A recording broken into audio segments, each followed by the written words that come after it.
मैं आज ऐसे साथियों से बात कर रहा हूं।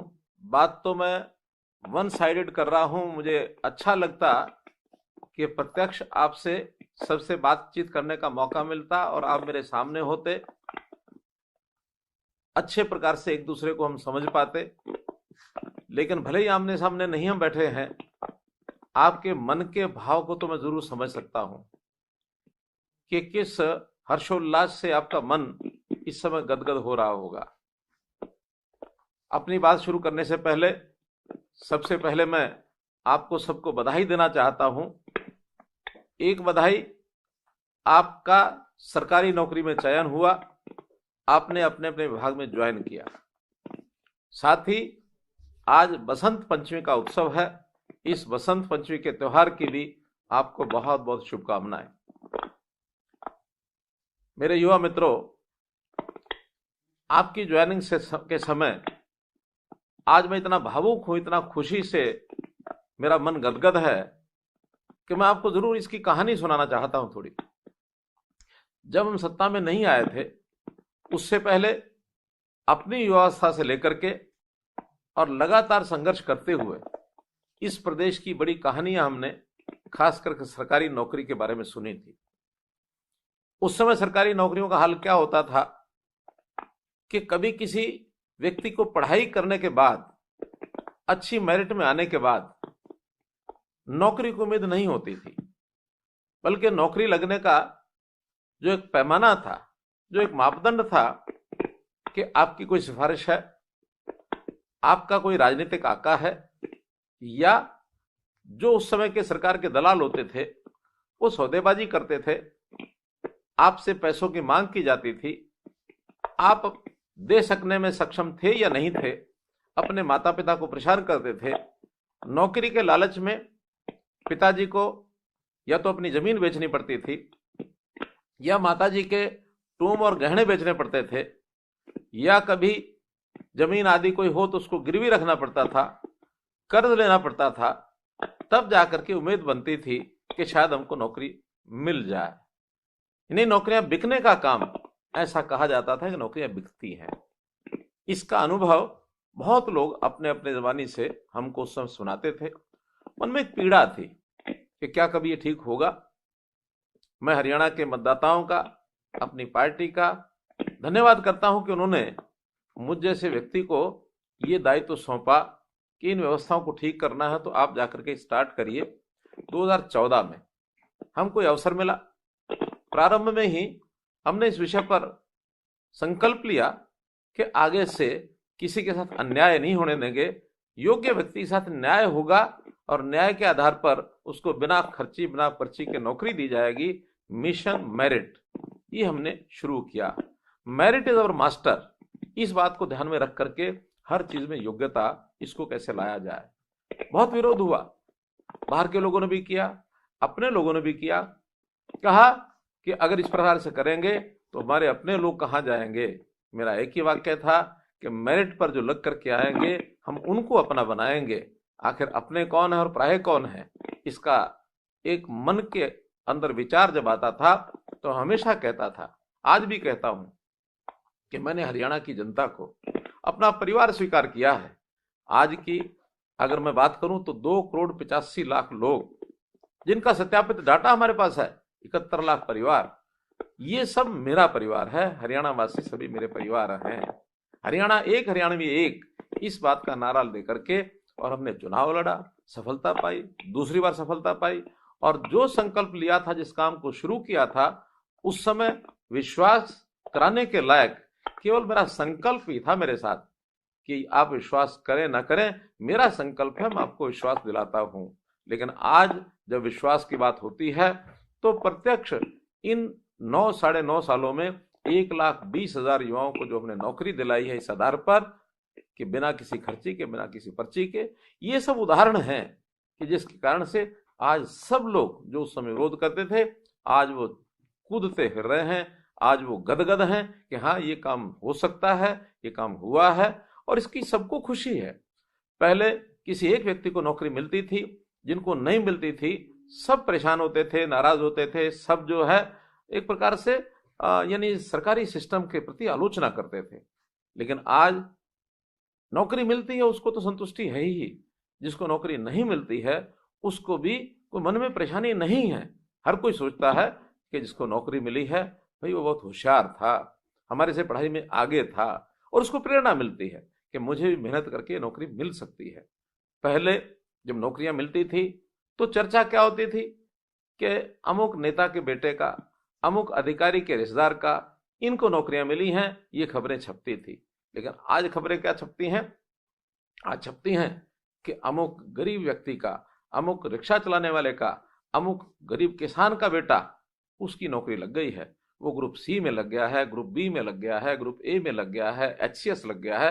किसी भी लेवल की नौकरी किसी प्रकार की पढ़ाई करने वाले व्यक्ति को मेहनत करने के बाद मिल सकती है। ये आज हरियाणा के युवा का विश्वास बना है। न केवल हरियाणा, देश भर में अन्य प्रांतों में भी ये चर्चा चली है कि जिस हरियाणा में ये कभी कल्पना नहीं की जा सकती थी कि ईमानदारी से नौकरियां मिलेंगी, आज सब लोग दांतों तले उंगली दबाते हैं कि अच्छा हरियाणा में ऐसा हो गया। हम कहते हैं हाँ ऐसा हुआ। अब बहुत लोग कहते हैं कि आप इन बातों को करके बहुत प्रचार नहीं करते हैं। मेरा कहना है कि मैं प्रचार क्यों करूंगा, आखिर मैंने अपने परिवार के लोगों की सेवा की है, और जब परिवार के लोगों की सेवा करनी होती है तो उसके लिए कोई प्रचार करने की आवश्यकता नहीं होती है, बल्कि जो उसमें लाभान्वित होता है उसको सब लोग देखते हैं। आज जब ये नौकरियां मिलती हैं तो मेरे कान पर बात पड़ती है, एक एक गांव जिसमें दर्जनों दर्जनों नौकरियां लगी हैं। रिसालिया खेड़ा गांव सिरसा का 35 से ऊपर नौकरियां एक ही गांव में लगी। इसी प्रकार बहुत लोग मेहनत करते हैं और इसमें शामिल हो गए हमारे साथ। एक युवा यानी चंदड़ कला का संजीव, जो स्वयं शिफ्ट अटेंडेंट है, नौकरी करता है, लेकिन उसने अपने साथियों को, अपने आसपास के लोगों को उसने ट्यूशन पढ़ाई। उसने उनकी ट्यूशन नहीं पढ़ाई होगी तो उनकी मदद की, और उनको अतिरिक्त समय में मदद करने के बाद जो उनके साथ जुड़े लोग थे उसके अंदर ऐसा बताया जा रहा है कि 16 बच्चे जो है नौकरी लग गए। कितनी प्रसन्नता हुई होगी संजीव को। इस प्रकार के काम करने वाले केवल एक नाम लिया है, ऐसे बहुत लोग होंगे जिन्होंने एक दूसरे की सहायता करके और लोगों को आगे बढ़ाया है। हमारे जीवन में इस संघर्ष में बहुत लोगों ने साथ दिया, हमारे माता पिता ने दिया, हमारे गुरुजनों ने दिया, हमारे सहपाठियों ने दिया। सब लोग मिल करके जब काम करते हैं तो किसी भी लक्ष्य को प्राप्त करना कठिन नहीं होता है। तो आज मित्रों, जो हमारी ये पिछले दिनों में 10,500 लोगों की भर्तियां एक साथ हुई, बाद में लगभग 1100 लोग पुलिस के अंदर भी जिनका नाम पेंडिंग था उनको भी नियुक्ति पत्र मिला है, और आगे भी अब इस कड़ी के अंदर लगभग 60,000 लोगों की भर्तियों की हमने बात की थी। 20,000 के आसपास तो पिछले दिनों में मिल गई। 40,000 लोग और हैं जो इन 2-3 महीनों में ही जिनके रिजल्ट आएंगे, सबको नौकरियां मिलेंगी, चाहे वो ग्रुप सी की हो चाहे वो ग्रुप डी की हो।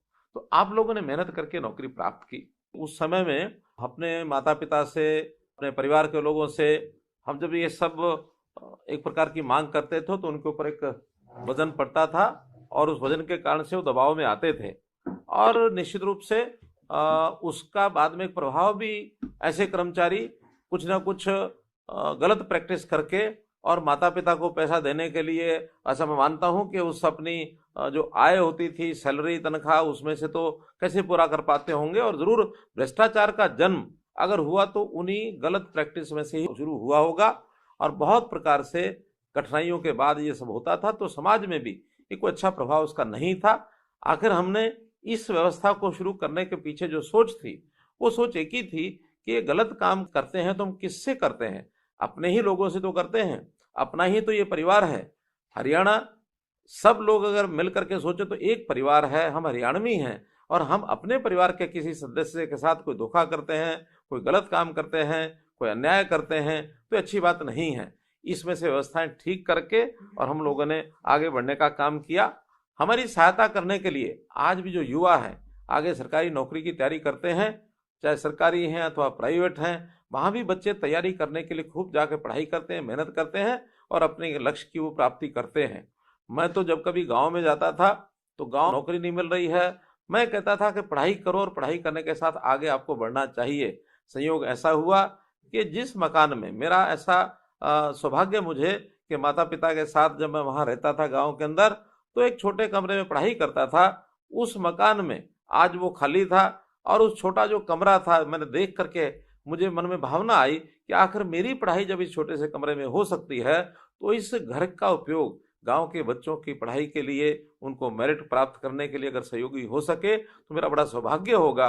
मैंने अपना वो मकान, भले छोटा मकान है, लेकिन गांव के बच्चे वहां बैठ करके तैयारी करें, एक अच्छी लाइब्रेरी बनाई जाए, और फिर गांव के बच्चे शिकायत नहीं करेंगे कि हमको नौकरी नहीं मिली, मेरिट के आधार पर नौकरी लेने के लिए आगे आए, और उसमें यदि मैं कुछ सहयोगी गांव का हो सकता हूं तो मुझे अच्छा लगेगा। तो मैंने अपना जो घर है वो उस गांव को सुपुर्द कर दिया वहां लाइब्रेरी बनाने के लिए। मेरा कहने का भाव यह है कि इस काम में हम सब सहयोगी बने, और सहयोगी बनने के साथ हमारे जो साथ और आगे आने वाले लोग हैं, चाहे वो ग्रुप डी की नौकरी में आए, ग्रुप सी में आए, और पढ़ाई करने के बाद आगे बढ़ें, ग्रुप बी में जाएं, ग्रुप ए में जाएं, और आगे बढ़ें, सर्विसेज की तैयारी करें, चाहे वो हरियाणा सिविल सर्विस है, चाहे इंडियन एडमिनिस्ट्रेटिव सर्विस है, इंडियन ऑल इंडिया सर्विसेज हैं, उसमें भी पढ़ाई करके आगे जाएं।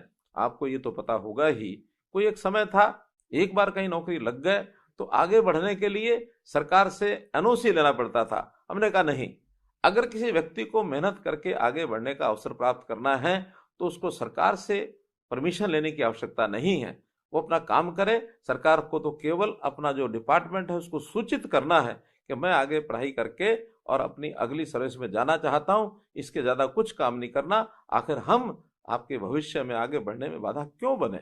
इस प्रावधान को भी हमने खत्म किया। मित्रों, आपसे अपेक्षा है कि जैसा एक सुशासन का एक अब क्रम चला है देश में कि अच्छा शासन कैसे दिया जाए, और सुशासन देने में हम तो केवल सोच सकते हैं, नीति बना सकते हैं। आखिर तो जनता के साथ संबंध सब कर्मचारियों का आता है, सब अधिकारियों का आता है, और अगर हम सब ठान लें कि हम जैसे सुशासन के उस फलस्वरूप हमारी नौकरी बिना पर्ची खर्ची लगी है, तो हमें भी सुशासन के नाते जनता की सेवा करनी है, और जनता की सेवा करने के नाते से जो गलत प्रथाएं हैं उन प्रथाओं को समाप्त करना, ये किस प्रकार से हम आगे कर सकते हैं, करना चाहिए। सरकारी नौकरी ये भी हम जानते हैं कि संख्या में बहुत कम होती है। आखिर तो रोजगार प्राप्त करने के लिए अन्य अवसर, उसमें चाहे प्राइवेट नौकरी मिलती हो, उस ओर आगे बढ़ाने के लिए भी हमको लोगों का सहयोग करना चाहिए। यहाँ तक हमने पिछले सालों में देखा कि लोग विदेश जाना चाहते हैं, नौजवान अपनी नौकरी के लिए या काम करने के लिए, और फिर कई बार तो जालसाजों के चक्कर में फंस जाते हैं, और वो कबूतरबाजी जालसाज लाखों रुपया उन परिवारों से ऐंठ लेते हैं और उसके बाद विदेश भेजते हैं। बाद में वो बच्चे ऐसे फंसते हैं कि उनको पता ही नहीं लगता कैसे फंस गए। इस समस्या को दूर करने के लिए भी हमारा जो विदेश सहयोग विभाग है उन्होंने व्यवस्था चलाई, और अन्य देशों में भी जाकर के नौकरी करने के लिए एक व्यवस्थाएं बनाई हैं, और इसमें भी हम कामयाब हो रहे हैं।